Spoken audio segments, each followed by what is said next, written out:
Hi, this is Carol Baskin, and this was Clubhouse on September 25th, and I again forgot to hit record. We were talking about having watched Karl Ammann's Tiger Mafia, and there were so many good discussions that were happening in the first half hour, but sadly, I missed hitting record. I just forgot. So I have changed my calendar now to say record Clubhouse instead of just saying Clubhouse at 6 p.m. every Saturday Eastern Time. Very, very sorry you missed out on the first several speakers, but at least you pick up the last half hour, and it was a really good discussion. So join with us and enjoy Tiger Mafia's discussion. It just makes me sick to my stomach. So, when when Karl said, go ahead and keep fighting. I like your, energy toward that. I am serious. I am ready to fight. I think that's nothing to do on. You're always ready to fight. No, that's a good thing. It's a good thing. I think that kind of that film really brought out that in a lot of us, feeling like, just to, like I said earlier, empower us more and ready to, get out there and do what we can, and then move on to the next project. So we've got to get this bill passed. We know that that's the first thing, and then move on to things around the world. Absolutely, Deb. Absolutely. Bella, how about you? Hi, everyone. I'm sorry I didn't make it for yesterday, but figuring out the Zoom thing was too confusing for me. But to let you know of another platform that I've been working on to get people more noticing about it is a platform called Discord, where I've been talking to gamers who didn't know any of this stuff because most of them are in the world of gaming. They haven't understood that part. So I've had to explain, and I've actually gotten over 40 people to make the Call of the Wild going through that, explaining the things. And when I mentioned to them about seeing Tiger Mafia and even our lovely story about Amanda, that opened up their eyes even more, that even later on that, I got even more people because now they want to see this movie and understand it more too. That is fantastic, Bella. I would be no good on a gaming platform. I can play board games with my grandkids, but that's about the extent of gaming that I do. So good for you. That's great. It takes us all with our different talents and, each one reach one kind of thing. So kudos to you for that. It's taken a lot to get them to realize it because of course, the movies of things we don't want to discuss. But I finally got one of them to realize it when I said, forget all the drama, forget everything else around what's centered on it, and see the animals. See what they're going through. Look at them. Don't see anything else. Don't see people. See the animals. And that actually woke up a lot of people where they forgot about the drama and they focused on those animals. I love your each one reach one, Deb. And Bella, I'm so glad that you're over there on Discord. I just started using Discord because of the stuff that I'm doing with NFTs. And oh my goodness, I am so lost in that whole thing there. So bravo to you to being able to navigate Discord. Thank you. I just wanted to make sure you realize that I'm trying to also get to them. So if the gentleman does want to reach it, we're to reach other people and we can work out something. There's a lot of these people who would like to see it to understand what is happening to those tigers. Because when I started telling them the gentleman's story, they were taken away wanting to watch it right then and there. I don't know if you were in the room when we started it, but Karl said that we could show the film again. The limitation is that we're not allowed to post to social media the link to the website, the Vimeo link, or the password. And so I have to do it through an email and say that there's going to be a 24-hour window of time that people can see it. So the only way that people end up getting that email from us would be to go to bigcatrescue.org/join. And that means they get onto our email list. But we were also saying earlier that I sent it out to 93,000 people and only 8,000 people opened it in time to come and see the film. And so people just don't seem to use email as much as they use their social apps now. So it's going to be really hard to get enough people to see it to make a difference in this particular thing that we're trying to do. Okay, thank you. It was just an idea, Carol. I'm sorry. No, it's a great idea. Just we're kind of limited in how we get them. So if you can tell them to go over to bigcatrescue.org and join and actually answer their email, then we might be able to get them to see the show. I will do that. Hi, Luana. Do you have a comment or a question? Well, I've thought so much about these cameras in the wild that Carol has talked so much about. I think it is the answer. The snow leopard trust. We all know what a major difference in saving the snow leopard in the wild that the snow leopard trust has accomplished. And I think these cameras that Carol's talking about, watching tigers in the wild, I think is a highly intelligent answer to this problem. But where do we start? How do we get this to begin? Are there any large corporations willing to come on board with it? Are the countries where these cameras would need to be put up? What are the efforts being put out to start this process? What do we need to do to start this? Well, what can all of us do to help get this started, Carol? I think that this is going to come through the crypto community, and that's why I've been involved in a cat coin and with the NFTs, is trying to reach those people who have the ability to build that kind of a smart chain, a smart contract blockchain type solution to where it can actually get the money to the people. What you don't want to do is create a system where the money has to be funneled through the government agencies that are wiping out the tiger in the first place. You want it to go directly to the people so that they protect the animals, which is the model that worked in the Snow Leopard Trust. For people who don't know what she's talking about there, the Snow Leopard Trust decided to go to communities where snow leopards live, and snow leopards were being killed by those communities because they would kill an ox or a yak, and it was retribution killings for the most part. And of course their furs were worth a fortune if they could manage to kill a snow leopard and sell it.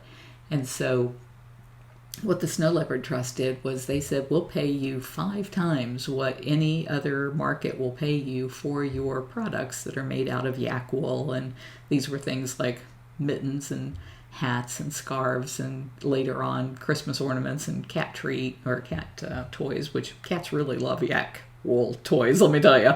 So that turned out to be a good seller. But by doing that and putting the money into the hands of the local people who had to live around snow leopards, the agreement was you'll get 5 times what anybody else is getting for their products as long as no snow leopard dies in your area. And if a snow leopard is killed in your area, then your village is thrown out of the program and we'll just do it with somebody else. Well, that turned everybody into a game warden who wanted to protect the snow leopard. So I know that this works. In fact, I think for what I read recently, the snow leopard is like the only cat that's on the rebound, whereas all of the other big cat species are on the decline. And I think it's in large part due to the Snow Leopard's Trust starting this back in the 90s. So that's why I'm involved in the NFTs, the crypto markets, and all of those things. And I've talked to a company called Iconic Engine that actually makes a 360 internet streaming camera. And right now, those cameras are too expensive to put out in any kind of volume, but that'll change as more people demand those images. So that's part of why Lauren's job, she only has 2 things really that she's paid to do at Big Cat Rescue. One is to figure out who in the whole world that we're sending $100,000 to a year for conservation projects. and the other is to put out a 180 3D video every week to make sure that people are wanting more of that kind of content so that they will support these kinds of cameras in the wild when we're able to get all of these things to work together. So as far as what everybody can do, get yourself boned up on crypto and NFTs and smart contracts and all of that. So what would really help those of us who educate online is there a way that we could do more short live videos from the sanctuary that really explains what this is, what the NFTs and the crypto, explain all of this in layman's terms for the not highly tech savvy people in the audience. A lot of them don't go out and search all these details out, but they will listen if somebody that they, look up to will do it in a live video or a series of live videos to explain this so that it becomes totally understood and second nature. If that's where we need to start, if that's the market if that's the direction we need to go to get these cameras out there, then our first thing has to be getting our audience to really understand and embrace the crypto and all of that. Correct? Well, that's a good idea, and I could certainly do some of those things. One of the things that is the hardest part of people getting into crypto is learning how to set up their wallets, their crypto wallets, and how to fund their wallets. And that's where I feel really hesitant to walk somebody through setting up a crypto wallet and attaching it to their bank account, because if they lose their seed phrase, which is like 12 words that they have to have that they can't share with anybody, and if they ever lose those 12 words, they lose their whole wallet and everything that they put into it. I actually lost my whole wallet in 2018 and didn't find it again until 2021. So I know it can happen, and I don't want to encourage people to do something where I'm messing with their bank accounts and putting them in a position of feeling like they're not really comfortable with how their wallet works and what's safe and what's not safe, because it's just it's an emerging thing. And so that's been my real hesitation there. As much as I want people to learn about it and to do it, I don't want to have them feel like I led them into something that caused them to lose money because they didn't do things right. That makes great sense. But how hard is it really to just have a second bank account that's used for nothing but that?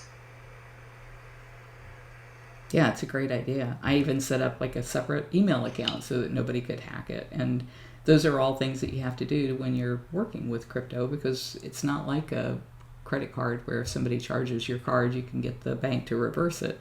In crypto, it's immediate, which is the beauty of it. That's the beauty of a smart contract, that it says as soon as somebody pays to see this subscription for this camera that's in India by the Tiger Den, then it's sending a portion of all that money out to those people who live in that area who have their crypto wallets set up. That's the beauty of it. The bad side of it is once it's out there, it's gone and you can't get it back. So it sounds like we really need to do some detailed education on this. I mean, I follow you implicitly, but and completely. I mean, it's a part of every day of my life.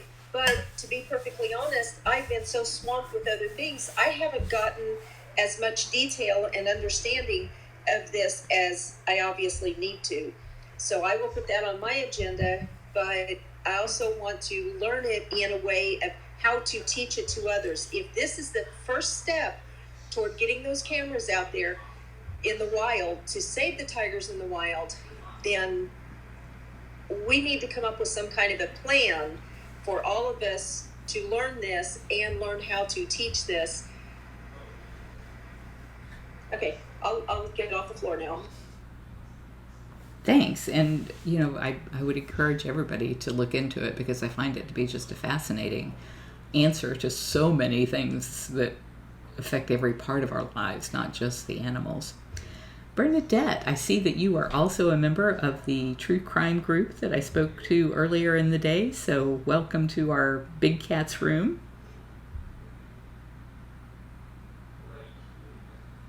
Bernadette, are you there? How about you, Nancy? Oh, there's Bernadette. Here I am. I didn't realize I had to unmute. Beautiful cat. Yeah, Patches. A foster. I was on the other night with listening to Carl as Bonnie. Sometimes I show up as Bonnie, and I have two names. So, and I did watch Tiger Mafia and was appalled. And I'm just sort of getting my courage up to do what needs to be done. My question was about tourism that you already addressed, but I want to go see tigers in the wild, and I know other people who do. And I guess I'm wondering, how do you do that now without exploiting the situation? I really don't know, because I have not been on those tours. I've only seen, because we've worked with so many different videographers over the year where they've shown us photos and videos of them getting pictures of animals in the wild. And what you see is that every time the cat tries to do anything, it's surrounded by a circle of Jeeps and people trying to get selfies and take their photos and their videos, because of course people want to see these animals in the wild. I don't know if there is any way to see a tiger in the wild currently where you're not interrupting that cat's life to do that. I don't know if they have like hidden areas where people can be completely hidden from the cat and the cat just happens to wander by. I've not seen anything that looked like that. And that's why I feel like the cameras are the best way for people to see them, because then you're not introducing that human element at all. If anybody else here knows anything about any sustainable type of ecotourism where the animals are not being harassed, I'd love to hear about it. I'm sorry. I'm not really hearing you right now. I'm sorry. But I do want to say you are so articulate for the animals, and I just am amazed every time I listen to you explain something. I want to know more, so I'm going to be following these podcasts more frequently, and I've been following Big Cat Rescue for a long time, but now I feel more of an activist draw, and I'm available. So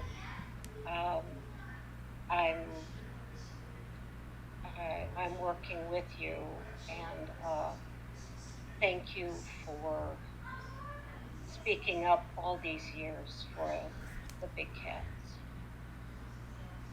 Thank you so much. I'm sitting right next to my router, and I don't know why my Wi-Fi signal's not any better than it is. How about you, Nancy? Hi.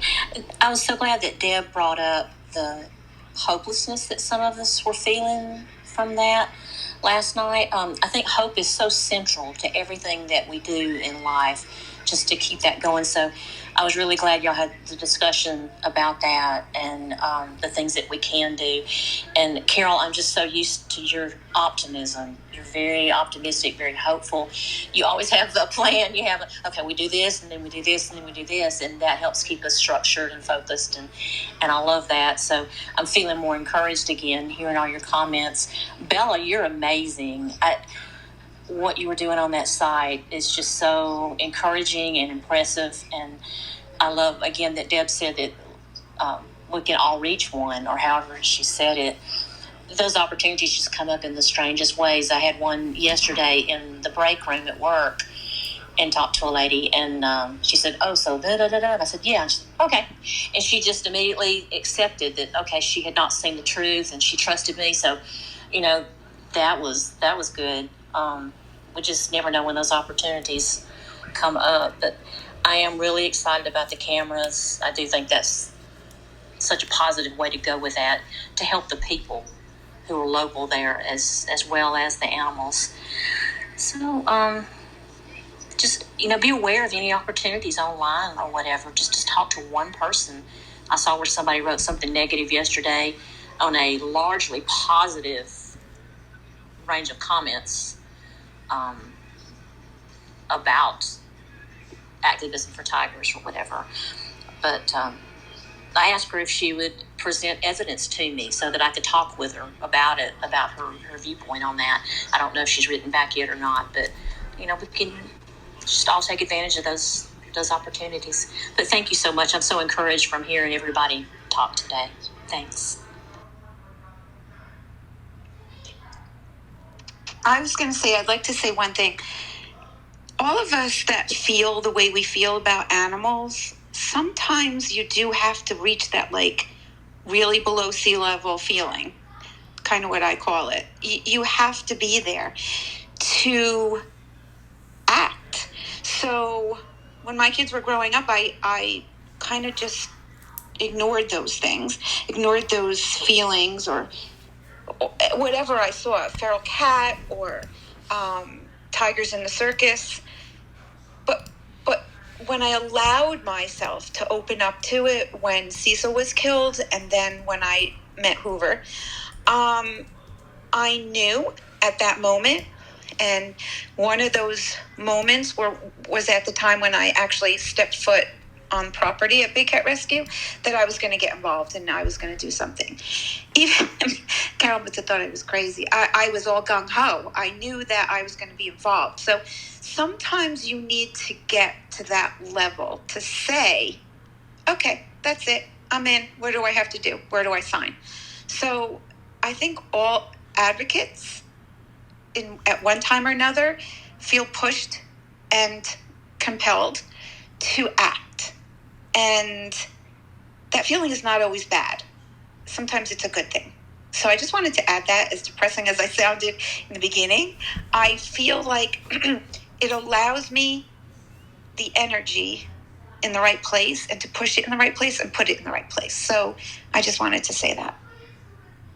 I think having discussions like this on Clubhouse and the way all of you interact with all of our fans on social media, it also creates a sense of tribe, like we're all in this together. And that enables all of us, when we are maybe having a bad day or feeling so overwhelmed by it, to reach out and to express that to the other people that we know and trust in the group, who are going to hold our hand through that and say, you know what, we're going to do this, we're going to make it happen.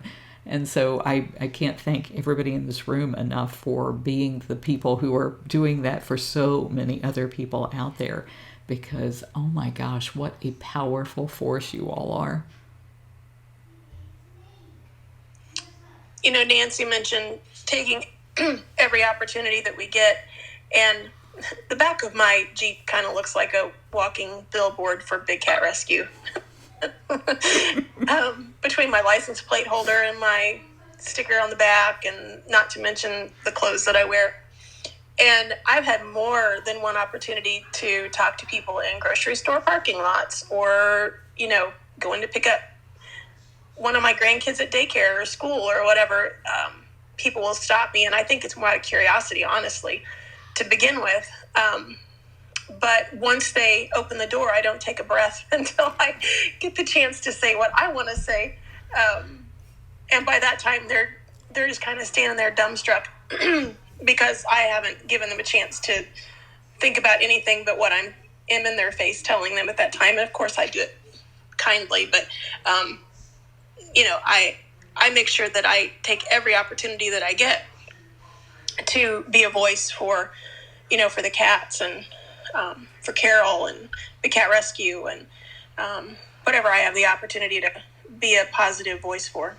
I bet so many times people have never even thought about some of the issues that you're bringing up, didn't know anything about it. So, it's not like you're accosting them. You are opening up their eyes to the world around them and to the fact that we do have to work together if we're going to save all of these magnificent animals in the wild where they belong. Exactly. I guess that probably came across as if I get in their face and pin them to the car before I let them go till I get done with my speech. It's not quite like that. If you know me, you know that's not how I operate. But I do take every opportunity to make sure that, I am a voice for the cats and that I speak up. And I think, probably everyone in this room feels that way to a degree. Some maybe more than others. I couldn't do what Karen does, which is, go speak to some of her legislators or go protest for a circus. I'm not that outwardly bold for that kind of thing. I'm more of like a one-on-one kind of person. But I mean, if I had to, I would, but that would not be comfortable for me. But I know for Karen that it is. So, we each have our own way of being able to reach people. I was laughing because when you said I don't pin people up against the car, I felt like saying, well, I do. I will pin someone up against the car. No, I really don't. But Carol and I get the days and nights mixed up anymore because I don't really sleep. So it's all one big long day. But somebody asked you today or yesterday, in the clubhouse, might have been this morning, what was there any good that came out of Tiger King? And to me, yes, there was some good because look at all the people. When I have my one of my towels at the beach hanging over my chair, it says Big Cat Rescue right on the bottom. I can't tell you how many people ask me anything, all different questions. But so did anything good come out of it in a way? Yeah, because an 8-year-old on the beach was asking me about tigers. So it's interesting. Like you said, we're a tribe, and we are. I feel like we're a force out there with our I want to call it literature. That's something, an old word that we would have used long ago. Now it's our phones. But yeah, we have it right at our disposal, and we just are spreading the word from our towels and our license plate holder things. And it's amazing what has gotten out there in the last year and a half. It really is. So I've always said good's going to come out of it. And it's the best thing that can come out of it is the bill passes, but good has come out of it, which is awesome. I think everything is working together for good. And last year in March of 2020, we were taken so by surprise by Tiger King. We had no idea that it was going to paint such a false narrative and send such a wrong message to people about the work of sanctuaries and all of that. And so we were scrambling to try and deal with the fallout from it. But now we know that Tiger King 2 is coming out. I saw today they announced that it's coming out on November the 17th.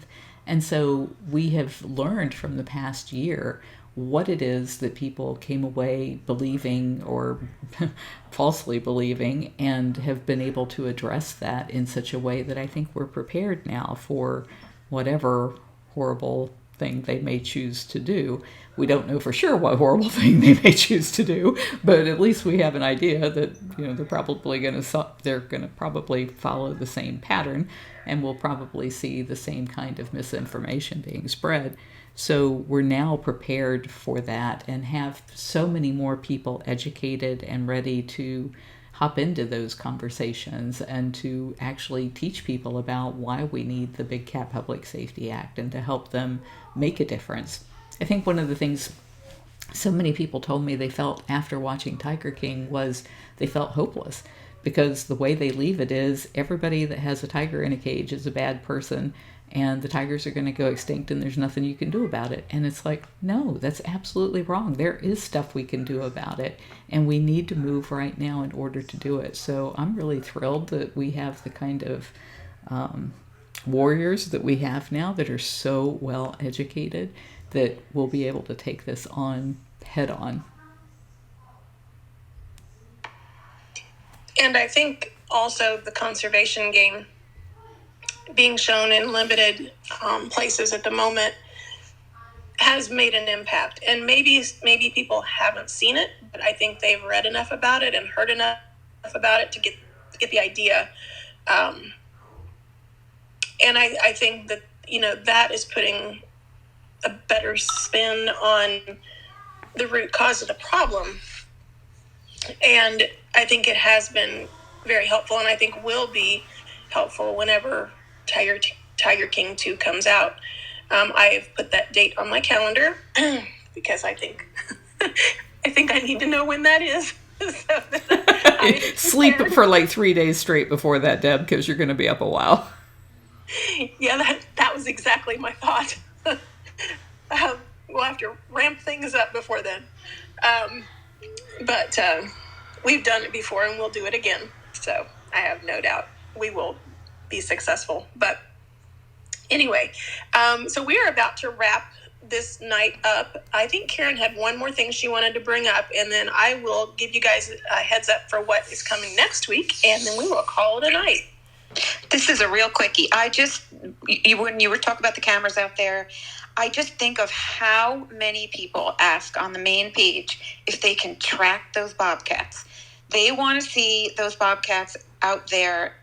I think they would watch 24/7. I'm not kidding. They love when they're released, but then they get nervous and they want to watch them. So I believe so much in those cameras out there because it is amazing to me how many people would love to see them once they're released. So I believe that when these cameras are out there watching, we'll know their families. We'll know when they have cubs, babies, and the mom, the dad, and, the elderly family members. So it would be like a whole story that we'd be watching all the time. And I just wanted to put that in there because I think it's amazing. So just thinking of those bobcats just thinking of the cameras made me think how many people ask about the bobcats. So thank you for listening to me. That's all. I just want that one little thing to say. Thank you. I think that may be the entree. The way we ease our way into the cameras is to do this in Florida because we are releasing bobcats and we know where we're releasing them. What we haven't known is after we release them, are they dispersing? Are they staying in the same area? A lot of times we place camera traps, but they're motion censored ones, and some of them are internet based where they'll actually send you the picture when it happens, but most of them Jamie has to go out there and pick up the cameras, and we're talking hours that she has to drive to get to them. But anyway, we just got an email from the Florida Wildlife Commission because they have asked if we would be willing to let Pia and Venkman be collared when they're released so that they can be tracked. And we, of course, were willing to do that. We've arranged for this months ago, but they just reached out to us and said, okay, we found a place. We think it's really wonderful for these cats. Are the cats ready to go? And Jamie said, yeah, we're going to be weighing them. I think the target weight for them was 15 or 18 pounds. And as long as they've met that weight limit, then we'll go ahead and outfit them with the radio collars. We'll keep them in captivity for a little bit longer, maybe a couple of weeks, to make sure the collars are okay, that they're not having trouble with it, and then we'll release them. Well, if we know where the cats are going by tracking them with these collars, then we might be able to get the state to work with us to allow us to put some internet streaming cameras in the places where these cats are frequenting. And then if we can show that, hey, the public wants to see these cameras and they're logging into these cameras all the time, then we've got kind of a product model to be able to show whoever it is that would be able to pull off something this huge. I don't think Big Cat Rescue is a big enough operation to pull off something like live cameras all around the world, everywhere there's a big cat, but maybe an organization like Panthera or I just don't even know who else. Maybe the camera companies themselves would use it as a way of marketing their cameras. In fact, that's why Verkada gave us such a good deal on so many cameras, because they want people to know about Verkada surveillance cameras. And so people are watching the cats at the sanctuary and they're always hearing about Verkada cameras. So I'm really excited about the prospect of doing this collaring and tracking, and maybe that will be the way we start with the cameras in the wild.